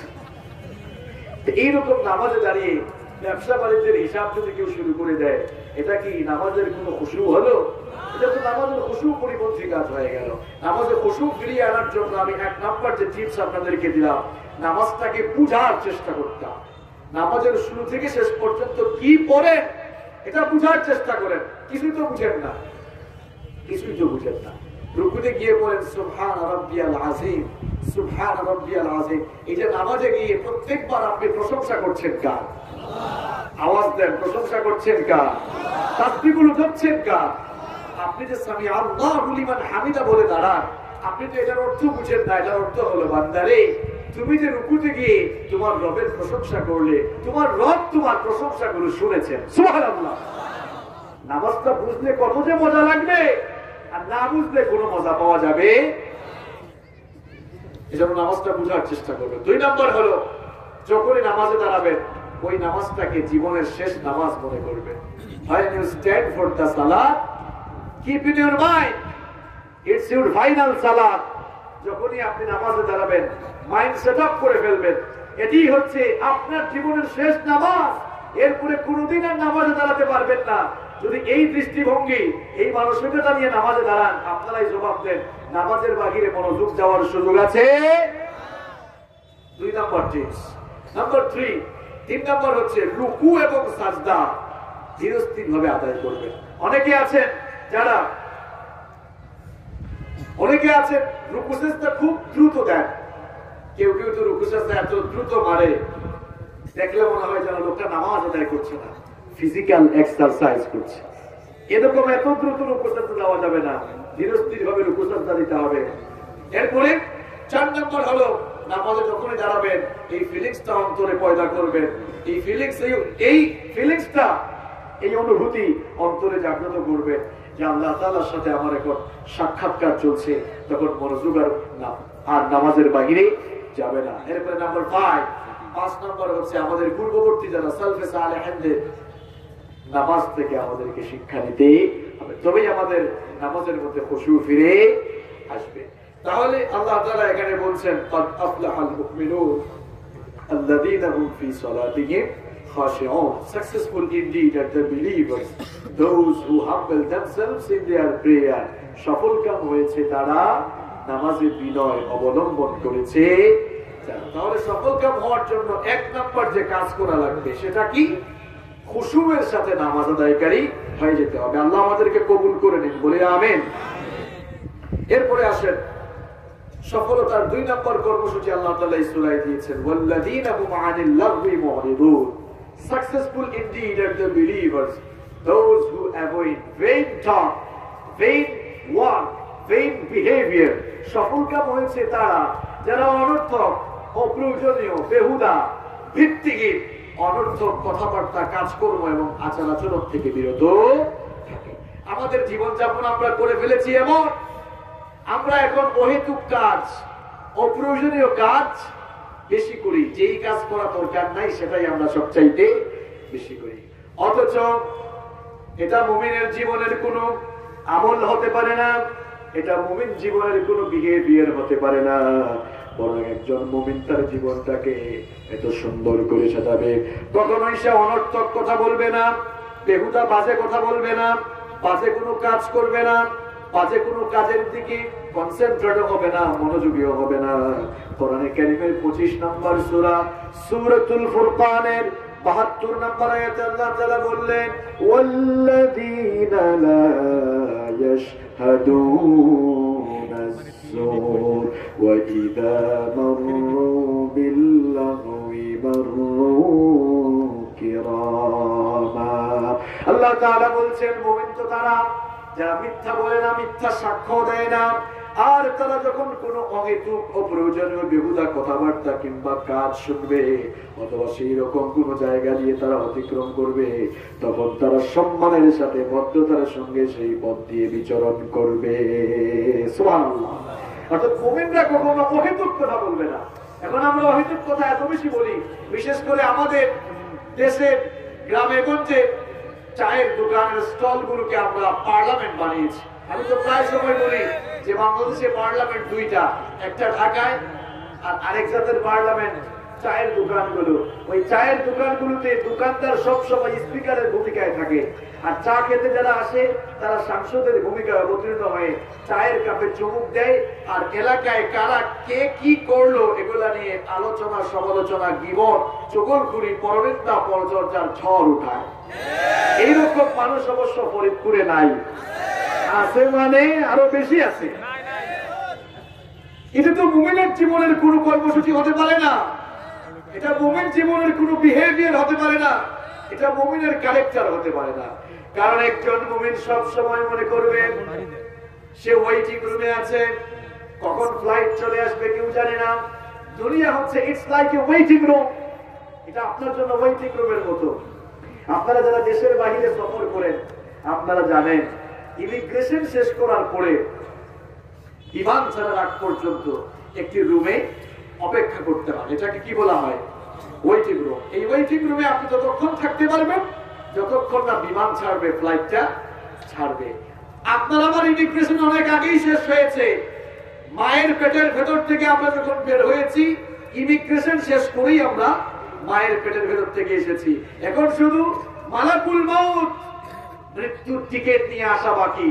যখন মৃত্যুর টিকিট নিয়ে আসবেন, দুনিয়া নামক ওয়েটিং রুমে থাকার সময় ফুরিয়ে যাবে, তখন মৃত্যুর মাধ্যমে পরপারে পাড়ি জমাতে হবে। এজন্য মুমিন বান্দারা কখনোই তাদের জীবনটাকে অনর্থক বেহুদা কাজে খরচ করে না, বরং মুমিন বান্দারা সব সময় মনে করে এই দুনিয়া তার জন্য ওয়েটিং রুম। মুমিন বান্দারা মনে করে দুনিয়া তার জন্য এক্সাম হল। মুমিন বান্দারা মনে করে দুনিয়াটা তার জন্য পরীক্ষার হল। পরীক্ষার হলে ভালো ছাত্ররা, ভালো কোনো ছাত্র কখনো পরীক্ষার হলে ঢুকে সময়গুলোকে অযথা নষ্ট করে না, বরং খারাপ ছাত্র যারা, ফেল করা ছাত্র যারা, যারা নকল করে, এরাই পরীক্ষার হলে ঢুকে এদিক সেদিক তাকিয়ে সময় নষ্ট করে, আরেকজনের সাথে কথা বলে অথবা নকলের ধান্দা করে। আর ভালো ছাত্রগুলো প্রশ্নপত্র হাতে পেয়ে লেখালেখি শুরু করে, আর গরিব টাইমের দিকে তাকানো শুরু করে। একটা সেকেন্ড বসে নষ্ট করতে চায় না, প্রশ্নপত্র হাতে নিয়ে সেটা টাইম সেট আপ করে ফেলে। যেহেতু 3 ঘন্টা সময় আছে, 3 ঘন্টা সময়ের মধ্যে সবকিছু আনসার করতে হবে, এই জন্য পাশের কারোর সাথে কথা বলে না, নকলের ধান্দায় থাকে না। পরীক্ষার হলে ভালো ছাত্র প্রবেশ করার পরে সে যেমন তার প্রত্যেকটি সেকেন্ড, প্রত্যেকটি মুহূর্তকে কাজে লাগায়, ইমানদার বান্দা যারা, জান্নাতে যেতে চায় যারা, সফল হতে চায় যারা, এরাও দুনিয়াকে পরীক্ষার হল মনে করে দুনিয়াতে তারা একটা সেকেন্ডও অমিতু বেহুদা কাজকর্ম কথাবার্তা বলে নষ্ট করতে চায় না, বরং তারা জীবনের প্রত্যেকটা সময়কে, প্রত্যেকটা মুহূর্তকে মূল্যবান মনে করে প্রত্যেকটা সময়কে আখিরাতের জন্য তারা কাজে লাগায়। ঠিক কিনা? আপনি এমন মানুষ হইয়েন না, ওই ফেল করা ছাত্রের মতো হইয়েন না যে পরীক্ষার হলে ঢুকে এই আব্দুল করিম এটা আমাকে একটু বলে দে, আব্দুল সাত্তার এটা একটু বলে দে, এই অমুক এটা দে, এই অমুক সেটা দে। এরকম কিছু ছাত্র আছে না নাই? এরা সময় নষ্ট করে ফেলে, তখন এদের সময়গুলো নষ্ট হয়ে যায়, বেহুদা নষ্ট হয়। আর ভালো ছাত্র যারা, এরা পরীক্ষার হলে ঢুকে কখনো সময় নষ্ট করে না। মুমিন বান্দাদের জীবনে 2 নাম্বার কর্মসূচি থাকবে। আল্লাহ তাআলা বলছেন, মুমিন তো তারাই, those who avoid vain talk, vain behavior, vain work. মুমিন তো তারাই যারা অনর্থক কথাবার্তা, বেহুদা কাজকর্ম, অর্থহীন বিহেভিয়ার, আচার আচরণ থেকে যারা বিরত থাকে, তারাই হচ্ছে সফল কাম। মুমিনের জন্য বাবারা, ভাইয়েরা, মানুষের গীবত করে, চুগলখুরি করে, অবশ্য চুগলখুর ফরিদপুরে নাই, হ্যাঁ নাই না, চুগলখুর আছে। এই সময়গুলো চুগলখুরি করে, মানুষের গীবত করে, পরনিন্দা, পরচর্চা করে, অপরের দুশ্চর্চা করে কাটাইয়েন না, বরং এই দুনিয়ার প্রত্যেকটি সময় মূল্যবান। এই সময়গুলোকে কাজে লাগানোর দরকার আছে না নাই? তাহলে সফল কাম মুমিন তো তারা যাদের জীবনে 2 নম্বর কর্মসূচি থাকবে, তারা অনর্থক অপ্রয়োজনীয় কথাবার্তা, আচার আচরণ থেকে বিরত থাকবে। সফল কাম মুমিনদের 3 নম্বর কর্মসূচি আল্লাহ তাআলা এই সূরায় জানাচ্ছেন, ওয়াল্লাযীনা হুম লিয-যাকাতি ফাঈলুন। Successful indeed are the believers, those who active in paying zakat. সফল কাম হয়েছে তারা যাকাতের পথে সক্রিয় কর্মতৎপর থাকে যারা। আল্লাহ তাআলা কোরআনুল কারীমের বিভিন্ন জায়গায় যাকাত দেওয়ার কথা বলতে গিয়ে বলেছেন আতুজ যাকাত কিংবা আতাউজ যাকাত। আর এখানে মুমিনদের সফলতার কথা বলতে গিয়ে আল্লাহ তাআলা যাকাত দাও, যাকাত প্রদান করো এই কথা বলেন নাই, বরং আল্লাহ তাআলা বলছেন সফলকাম মুমিনরা শুধু যাকাত দিয়েই তাদের দায়িত্ব আদায় করবে না, বরং লিয-যাকাতি ফাঈলুন, তারা যাকাতের পথে সক্রিয় থেকে যাকাত দিয়ে ধন সম্পদের পবিত্রতা যেমন তারা হাসিল করবে, তেমনি যাকাতের পথে তৎপর থেকে তারা জীবনের আত্মশুদ্ধিও অর্জন করবে। যাকাতের উদ্দেশ্য 2টা, জোরে কোন কয়টা? 2টা। অনেক ডাকাইত আছে যাকাতও দেয় না, অবৈধ আর হারাম সম্পদের পাহাড় গড়েছে, যাকাত দেয় না, এরকম মানুষ আছে না নাই? এদের সম্পদগুলো কিয়ামতের দিন সাপ হয়ে তাদেরকে গ্রাস করে খাবে, ঠিক কিনা? তো যাকাত এর উদ্দেশ্য হচ্ছে দুইটা। এক নাম্বার হলো আমরা যে ধন দৌলত টাকা পয়সা উপার্জন করি, আমাদের মনের অজান্তে যদি সেখানে কোনো ভেজাল ঢুকে যায়, মনের অজান্তে, ইচ্ছা করে না, মনের অজান্তে যদি ঢুকে যায়, তাহলে যাকাত দেওয়ার মাধ্যমে সেটা পবিত্র হয়ে যায়। এটা হচ্ছে যাকাতের এক নম্বর উদ্দেশ্য। যাকাতের দুই নম্বর উদ্দেশ্য হলো এই যাকাত দেওয়ার মাধ্যমে যে লোকটা যাকাত দিচ্ছে সেও আত্মশুদ্ধি অর্জন করবে। তার মনে যেন এই ফিলিংস আসে যে আসলে এই ধন সম্পদ যাই উপার্জন করছে এগুলোতে কিছুই থাকবে না, চলে যেতে হবে। আমার জীবনটাকেও পরিশুদ্ধ করা দরকার। শুধু মাল সম্পদকে পবিত্র করলেই হবে না, পরিশুদ্ধ জীবন যাপনও করা দরকার। এই ফিলিংস নিয়ে যারা যাকাত দিবে, যাকাতের মধ্যে তৎপর থাকবে, আল্লাহ তাআলা তাদের ব্যাপারে বলছেন যে ওই সকল মুমিনরাই জীবনে সফলতা অর্জন করবে। আর সফল কাম তো তারা, কোরআনে কারীমে রব্বুল আলামিন বলছেন قد أفلح من زكاها وقد خاب من دساها। সফল কাম তো তারা যারা পবিত্রতা, পরিশুদ্ধতা অর্জন করেছে, আত্মশুদ্ধি অর্জন করেছে, নিজের জীবনকে যারা পবিত্র করেছে তারাই তো সফল। ওয়াকাদ খাবা মান দাসসাহা। আর যারা তাদের জীবনকে দলিত মথিত করেছে তারাই ধ্বংসের অতল গহ্বরে পতিত হয়েছে। সফল কাম মুমিনদের 4 নম্বর কোয়ালিটি আল্লাহ তাআলা বলছেন, 4 নম্বর কর্মসূচি বলছেন, ওয়াল্লাযীনা হুম লিফুরুজিহিম হাফিজুন। Successful indeed are the believers, those who guard their modesty. আল্লাহ তাআলা বলছেন সফল কাম তারা যারা তাদের লজ্জাস্থানের হেফাজত করে, যারা তাদের সতীত্ব চরিত্রের হেফাজত করে। এখানে মুফাসসিরিনে কেরাম লিফুরুজিহিম হাফিজুনের দুটি অর্থ দিয়েছেন। লজ্জাস্থানকে হেফাজত করতে হয় দুই ভাবে। জোরে কোন তো কয় ভাবে? এক নম্বর হলো পর্দার যে বিধান আল্লাহ দিয়েছেন, পর্দার মাধ্যমে নিজের শরীরটাকে ঢেকে নিজের লজ্জাস্থানকে হেফাজত করতে হবে। আর আমরা পর্দা করার জন্য পোশাক দিয়েছেন কে? কোরআনে কারীমে রব্বুল আলামিন বলছেন ইয়া বনি আদম قد أنزلنا عليكم لباسا يواري سوآتكم وريشا ولباس التقوى ذلك خير ذلك من آيات الله لعلهم يذكرون। আল্লাহ পাক বলেন হে আদমের সন্তানরা শোনো শোনো, আমি তোমাদের সৌন্দর্য বর্ধন, তোমাদের সতর্কে ঢাকার জন্য পোশাক অবতীর্ণ করেছি। আর জেনে রাখো তাকওয়ার পোশাকটা হলো সবচাইতে শ্রেষ্ঠ পোশাক।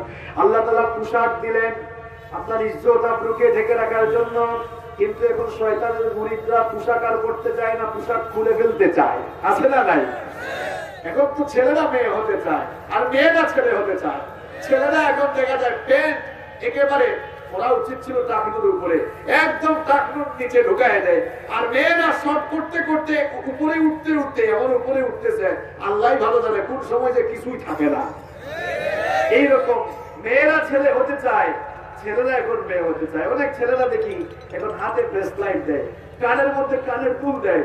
অনেক ছেলেরা দেখি আবার নেকলেসও দেয়, চেইন দেয়। এরকম ছেলে পেলে আছে? কেউ এখানে কেউ আছে নাকি? হাত তোলো তো। হ্যাঁ, এরকম আছে? কেন ভাই তুমি ছেলে হয়ে মেয়ে হতে চাও কেন? আবার চুল লম্বা করতে করতে এত লম্বা করে পেছন দিক থেকে দেখলে মনে হয় কোন আপু হবে, সামনে গিয়ে দেখে এটা তো আপু না ভাইয়া। এরকম আছে না নাই? পুরুষ হয়ে যারা মহিলার বেশ ধারণ করতে চায়, আবার মহিলা হয়ে যারা পুরুষের বেশ ধারণ করতে চায়, এদেরকে লানত দিয়েছেন আল্লাহ, এদেরকে লানত দিয়েছেন ফেরেশতারা, এদেরকে লানত দিয়েছেন মুহাম্মদ সাল্লাল্লাহু। লানত থেকে যদি বাঁচতে চান এই অভ্যাস পরিত্যাগ করে পুরুষ পুরুষের মতোই থাকে, নিজের পর্দা ঠিক করে। আল্লাহ তাআলা পর্দার বিধান দিলেন নিজের চরিত্রকে হেফাজতের জন্য। এখানে সেই কথাই বলা হচ্ছে যে সফল কাম নারী পুরুষের বৈশিষ্ট্য হচ্ছে তারা তাদের লজ্জাস্থানের হেফাজত করবে। আর লজ্জাস্থানের হেফাজতটা কেমনে হবে? এক নাম্বার হচ্ছে নিজেদের সতর ঠিক রাখতে হবে। এখন আমরা সতর ভুলে দিয়ে ব্যাপারটা হতে হতে আমরা আমাদের মা বোনদেরকে এত ব্যাপারটা করে দিয়েছি, এত ব্যাপারটা করে দিয়েছি, আমরা আমাদের ওয়াইফকে পর্দায় রাখছি না, আমাদের বোনদেরকে পর্দায় রাখছি না, আমাদের মা আমাদের মেয়েদেরকে আমরা পর্দায় রাখছি না।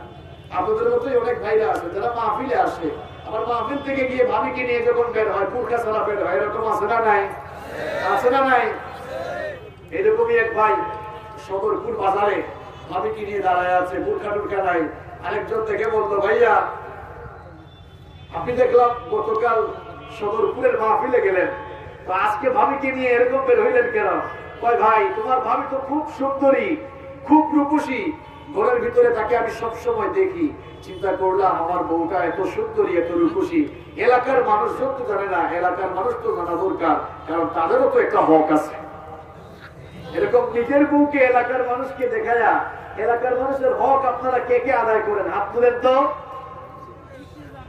দেখছেন সব আল্লাহ বলি।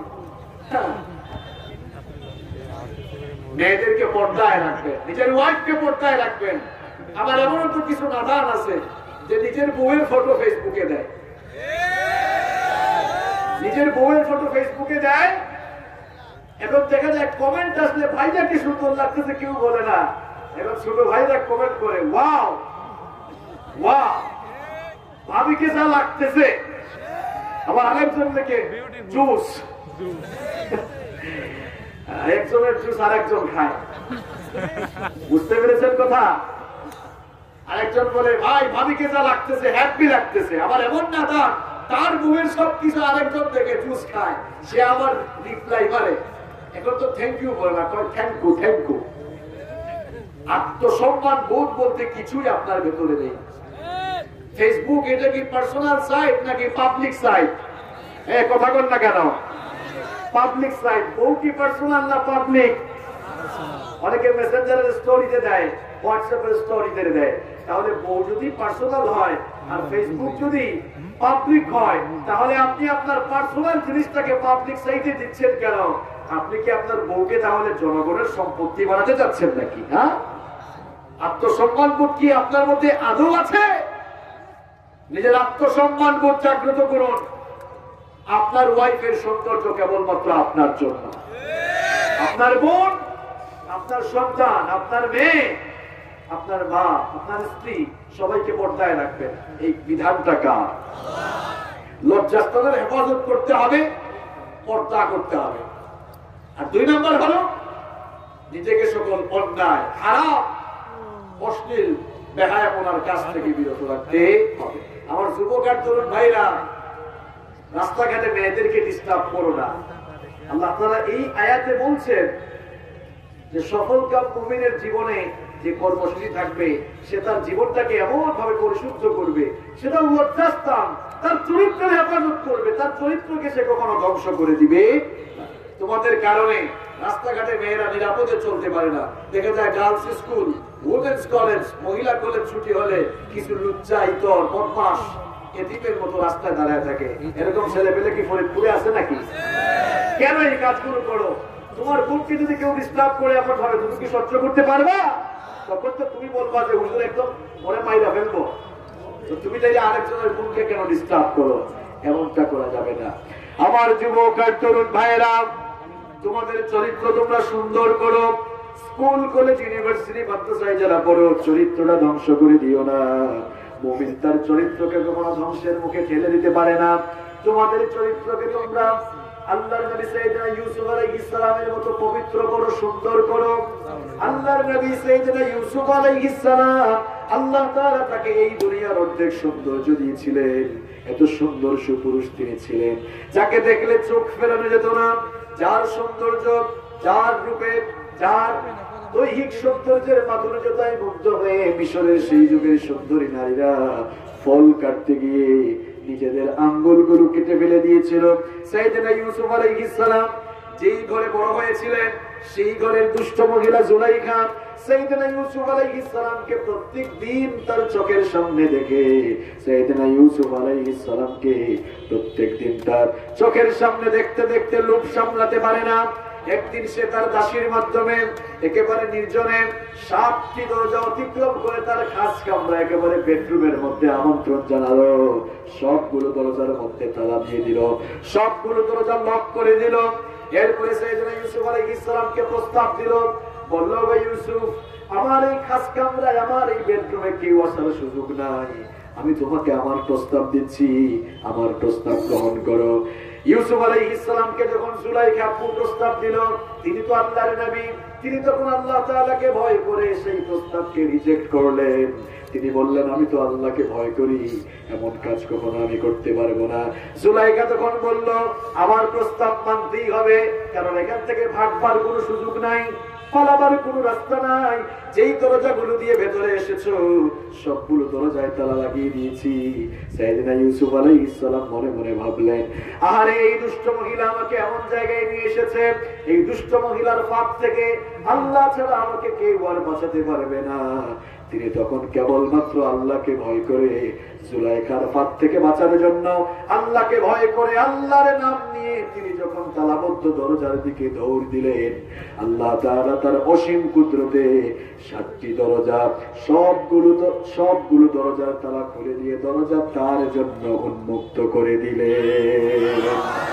আমার যুবক আর তরুণ ভাইরা, তোমাদের চরিত্র তোমরা এমন ভাবে গঠন করো, তোমাদের সামনে দিয়ে উলঙ্গ নারী চলে যাবে, তুমি আল্লাহকে ভয় করে একবারও তার দিকে তাকাবা না, ঠিক কিনা? তুমি তোমার জীবনটাকে ধ্বংসের মুখে ঠেলে দিও না। বিশ্বনবী সাল্লাল্লাহু আলাইহি ওয়াসাল্লাম বলছেন, মান দামিনালি মা বাইনা নাহিয়াইহি ওয়া রিজলাইহি দামিনতু লাহু আলাল্লাহিল জান্নাহ। বিশ্বনবী সাল্লাল্লাহু আলাইহি ওয়াসাল্লাম বলেছেন, যেই ব্যক্তি তার মুখ আর তার লজ্জাস্থান এই দুটি জিনিসের জিম্মাদারি গ্রহণ করবে, আমি নবীজি কিয়ামতের দিন ওই লোকটার জন্য জান্নাতে জিম্মাদারি গ্রহণ করব। যুবক আর তরুণরা, নিজের চরিত্রের জিম্মাদারি গ্রহণ করব, নিজের চরিত্রের জিম্মাদারি গ্রহণ করো। রাসূল বলছেন, রাসূল তোমার জন্য কিয়ামতে জান্নাতের জিম্মাদারি গ্রহণ করবেন। আল্লাহু আকবার।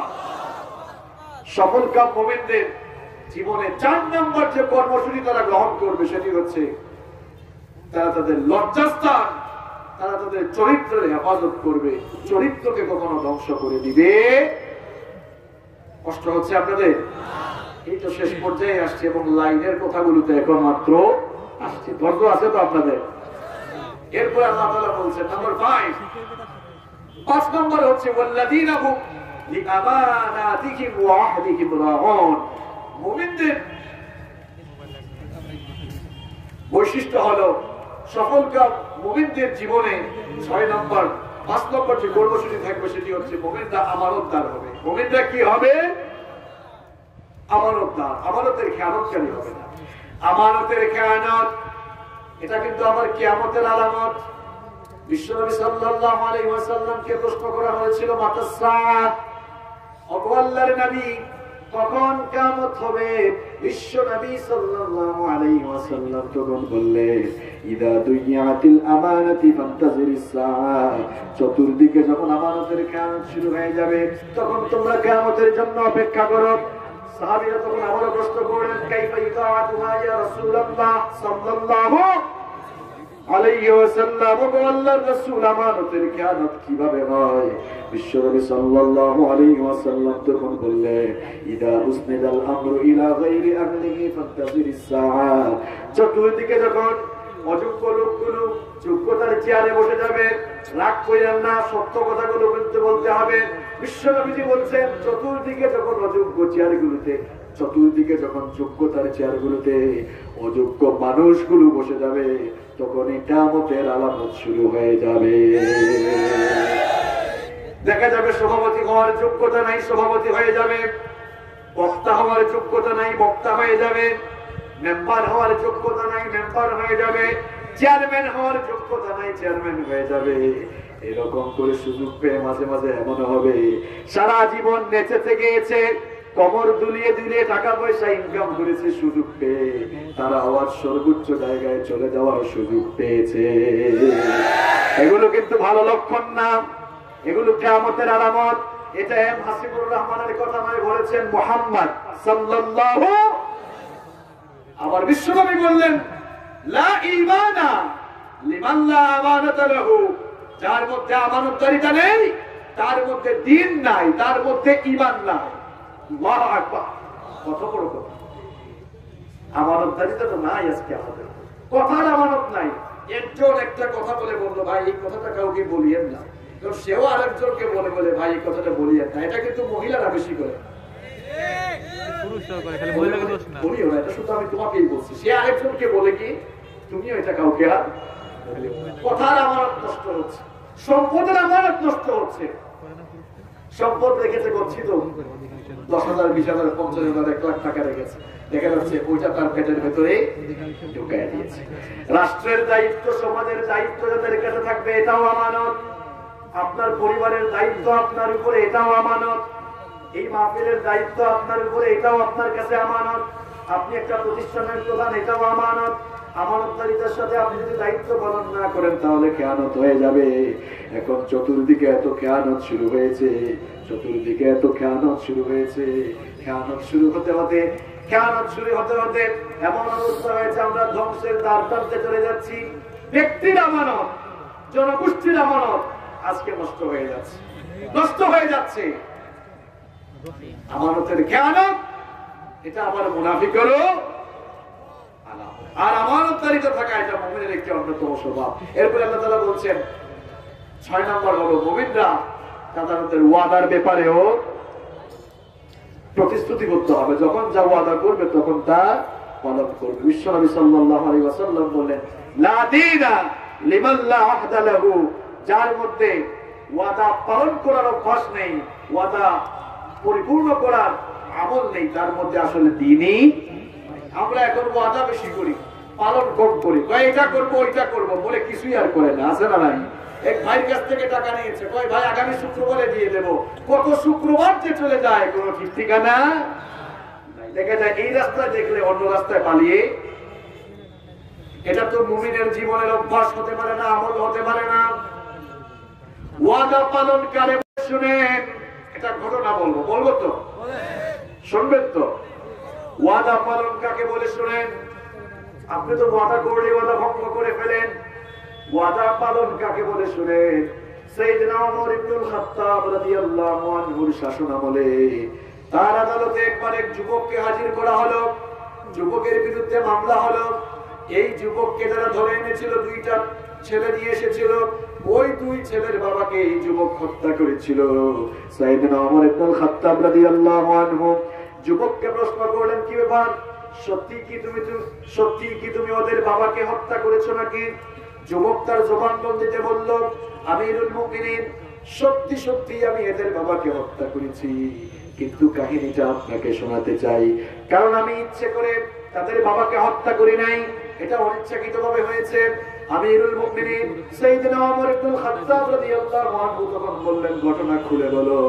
ওই যুবক তখন বলল আমি অত্যন্ত ক্লান্ত ছিলাম, ক্লান্ত শরীর নিয়ে একটি গাছের ছায়ার নিচে বিশ্রাম নিচ্ছিলাম। হঠাৎ করে আমার ঘুম চলে আসলো। আমার যখন ঘুম চলে আসলো, আমার পাশে আমার উট ছিল, আমার উট এখান থেকে চলে গেল। ঘুম ভাঙার পরে আমি দেখলাম আমার উটকে আর খুঁজে পাচ্ছি না। উটটাকে খোঁজার জন্য আমি যখন পথ চলা শুরু করলাম, কিছু দূর গিয়ে দেখলাম আমার উটটা মরে গিয়েছে। মরা উটের পাশে আমি একজন লোককে দাঁড়িয়ে থাকতে দেখে জিজ্ঞেস করলাম আপনি কি জানেন নাকি এই উটটা কিভাবে মরেছে? লোকটা আবার বলল এই উটটাকে আমি নিজেই হত্যা করেছি। আমি জিজ্ঞেস করলাম কেন আমার উটটাকে আপনি হত্যা করলেন? লোকটা তখন বলল এই উট আমার বাগানের ভেতরে ঢুকতে চেয়েছিল, আমি উটকে তাড়িয়ে দিতে গিয়ে পাথর নিক্ষেপ করে এই উটটাকে মেরে ফেলেছি। তর্কাতর্কি আমি শুরু করলাম তার সাথে। তর্কাতর্কির এক পর্যায়ে আমি প্রচন্ড রেগে গেলাম। প্রচন্ড রেগে যাওয়ার কারণে আমিও এই লোকটাকে পাথর নিক্ষেপ করেছিলাম। আমি জানতাম না পাথর নিক্ষেপ করার কারণে লোকটা মরে যাবে, কিন্তু পাথরটা এত জোরে নিক্ষেপ করেছিলাম লোকটা ওই পাথরের আঘাতে মরে গেল। ওগো আমিরুল মুমিনিন, আমি তো ইচ্ছে করে মারি নাই, মনের অজান্তে এটা হয়ে গিয়েছে। আমি মাফ চেয়ে নিচ্ছি, এই জন্য আমাকে মাফ করে দেন, অন্য কোনো ক্ষতিপূরণ দিয়ে দিই। আমিরুল মুমিনিন তখন বললেন যেহেতু তুমি একজন লোককে হত্যা করেছো, ইসলামে হত্যার বিধান হলো কিসাস, হত্যার বদলে হত্যা। পার্টিপক্ষ যারা আছে তারা যদি মাফ করে দেয় তাহলে আমার কোনো অসুবিধা নাই। আমিরুল মুমিনিন তখন ওই দুই ছেলেকে বললেন, তোমরা কি তাকে মাফ করবে নাকি? দুই ছেলে বলল, না, আমাদের বাবার হত্যাকে রেখে আমরা কখনো মাফ করব না। আমিরুল মুমিনিন সাইয়েদনা ওমর ইবনুল খাত্তাব রাদিয়াল্লাহু আনহু তখন বললেন, ঠিক আছে, যেহেতু এরা তোমাকে মাফ করবে না, তাহলে তোমাকে মৃত্যুদণ্ড দেওয়া হবে। আগামী জুমার দিনে জুমার নামাজের পরে তোমার মৃত্যুদণ্ড কার্যকর করা হবে। তোমার জীবনের কোনো শেষ ইচ্ছা আছে নাকি বলো? শেষ ইচ্ছা থাকলে বলো, সেটা আমরা পূরণ করার চেষ্টা করি। যুবক তখন বলল, আমিরুল মুমিনিন, আমার একটা শেষ ইচ্ছা আছে। আমি তো মুসাফির সফররত অবস্থায় আছি, কিছু মানুষের আমানত আমার কাছে রয়েছে, ওই আমানতটা তাদের কাছে আমি ফিরিয়ে দিতে চাই। আমার পরিবারের কিছু হিসাব নিকাশও আছে, ওই হিসাব নিকাশ তাদেরকে বুঝিয়ে দিতে চাই। এই জন্য কয়েকদিন সময় আমাকে দেন। জুমার দিনে যেহেতু আমাকে মৃত্যুদণ্ড দেওয়া হবে, জুমার দিনে মৃত্যুদণ্ডের ঠিক আগ মুহূর্তে আমি এসে পৌঁছে যাব। ওমর ইবনুল খাত্তাব রাদিয়াল্লাহু আনহু তখন বললেন, এমনি এমনিতে তোমাকে ছাড়া যাবে না। যদি তোমার পক্ষে কেউ জিম্মাদার হয়, জিম্মাদারি গ্রহণ করে, তাহলেই কেবল তোমাকে ছাড়া যাবে। এবার ওই যুবকের পক্ষে কেউ জিম্মাদার হয় না, কেউ জিম্মাদার হয় না, সবাই চুপচাপ। হঠাৎ করে বিশ্বনবীর সাহাবী আবু যার গিফারী রাদিয়াল্লাহু আনহু দাঁড়িয়ে গেলেন। দাঁড়িয়ে বললেন, ওগো আমিরুল মুমিনিন, এই যুবকের জন্য আমি নিজে জিম্মাদার হব। অন্যান্য সাহাবীরা অবাক হয়ে গেলেন, অপরিচিত একটা যুবকের জন্য আবু যার গিফারী কেন জিম্মাদার হয়? আমিরুল মুমিনিন তখন বললেন, আবু যার গিফারী, ভেবে চিন্তে সিদ্ধান্ত নাও। এই যুবক যদি ঠিক টাইমের আগে না আসে, তাহলে কিন্তু মৃত্যুদণ্ড উল্টা তোমার উপরে কার্যকর হবে। আবু যার গিফারী তখন বললেন, আমি ভেবে চিন্তেই সিদ্ধান্ত নিয়েছি। তখন আমিরুল মুমিনিন যুবকটাকে বললেন, ঠিক আছে, এবার তুমি যেতে পারো। যেহেতু একজন জিম্মাদার পাওয়া গিয়েছে, যাও, তবে সঠিক সময়ে ফিরে এসো। না আসলে কিন্তু জিম্মাদারের উপরেই মৃত্যুদণ্ড কার্যকর করা হবে। যুবক চলে গেল। দিন চলে যেতে যেতে জুমার দিন যখন আসলো, জুমার দিন ফজরের সময় দেখা গেল ওই যুবক আসলো না। জুমার আযান হয়ে গেল, যুবক ফিরে এলো না।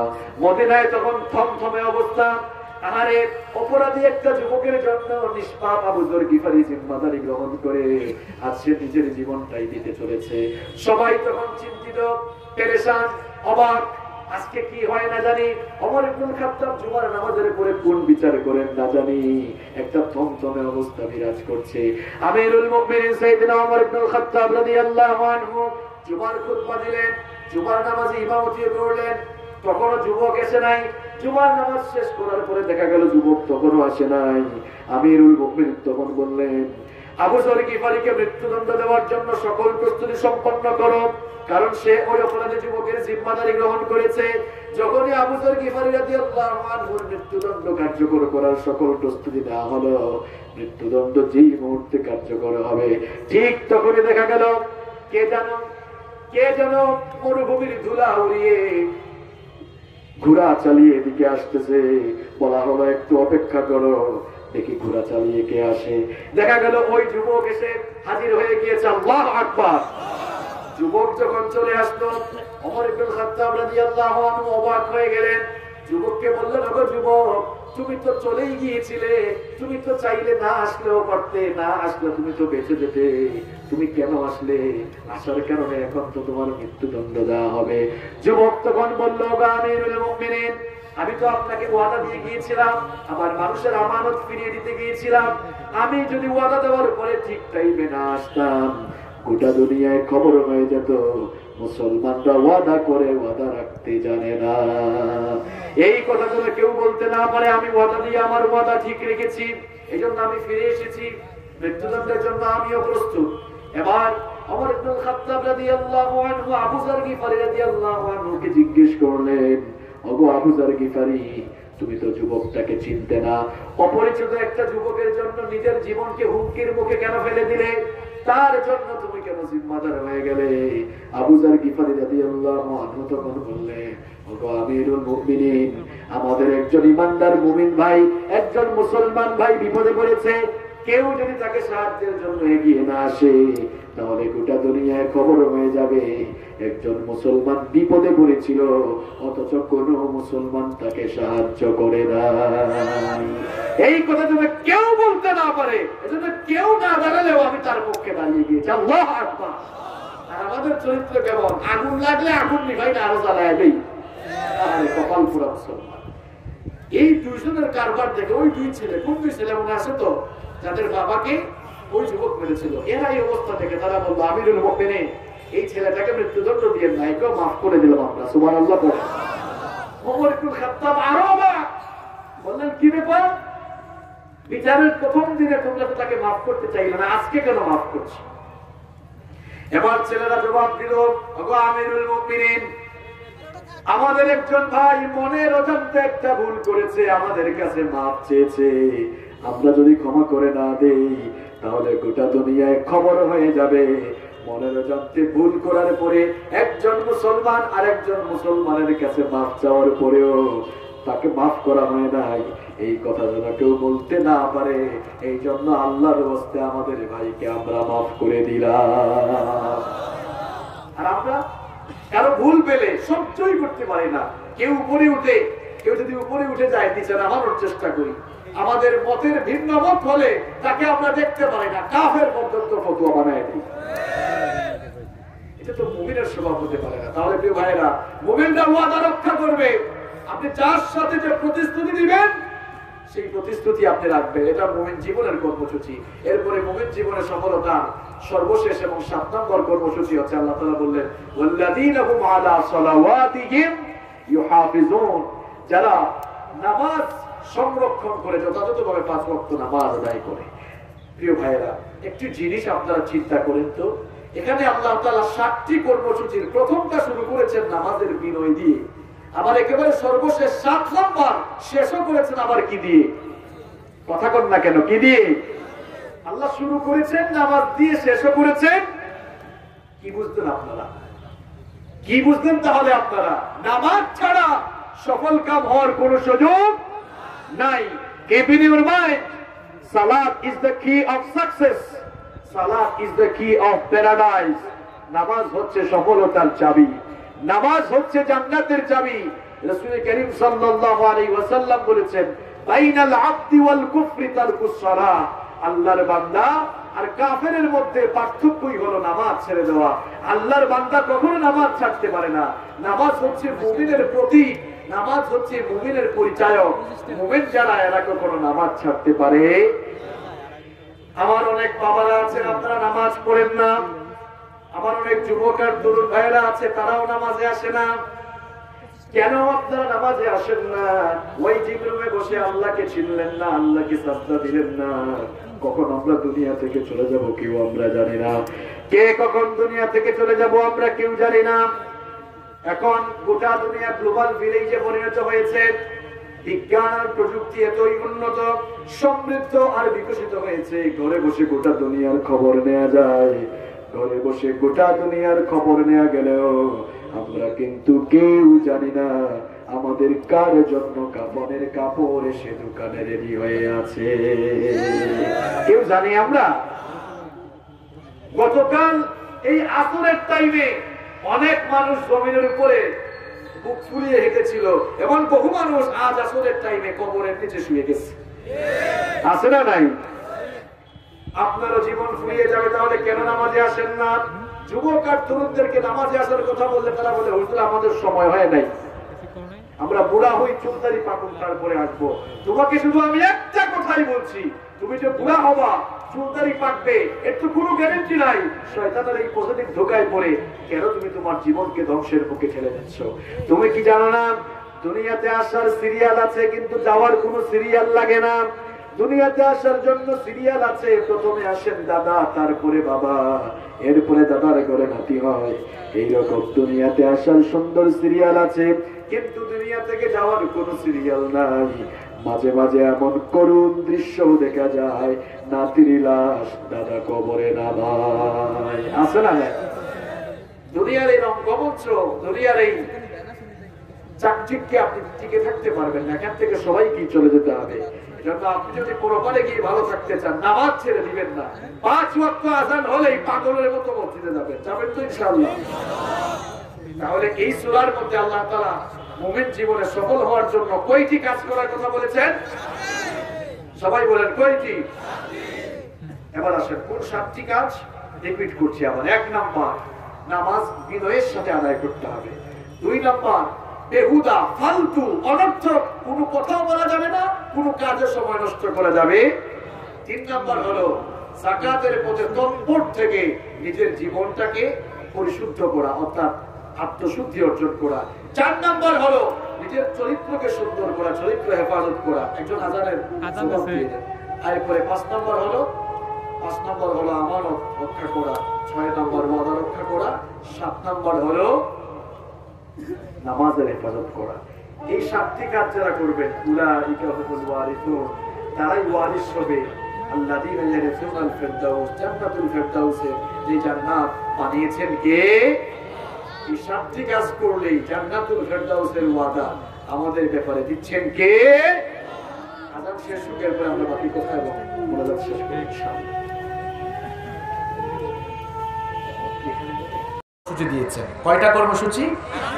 এই 7টি কর্মসূচি যারা গ্রহণ করে জীবন চলবে, জীবন চালাবে, তাদের ব্যাপারে আল্লাহ বলছেন উলাইকা হুমুল ওয়ারিসুন আল্লাযীনা ইয়ারিসুনাল ফিরদাউস হুম ফিহা খালিদুন। বাবা মারা যাওয়ার পর বাবার সন্তানটা যেমন বাবার সম্পদের ওয়ারিস অটোমেটিক্যালি হয়ে যায়, এই 7টি কর্মসূচি যারা তাদের জীবনে গ্রহণ করবে তারাও মরার পরে ঠিক তেমনি ভাবে আল্লাহর জান্নাতুল ফিরদাউসের ওয়ারিস হয়ে যায়। এই 7টি কর্মসূচি গ্রহণ করে আমাদের জীবন পরিচালনার তৌফিক আল্লাহ তাআলা আমাদেরকে দান করেন। আমরা বলি আমিন।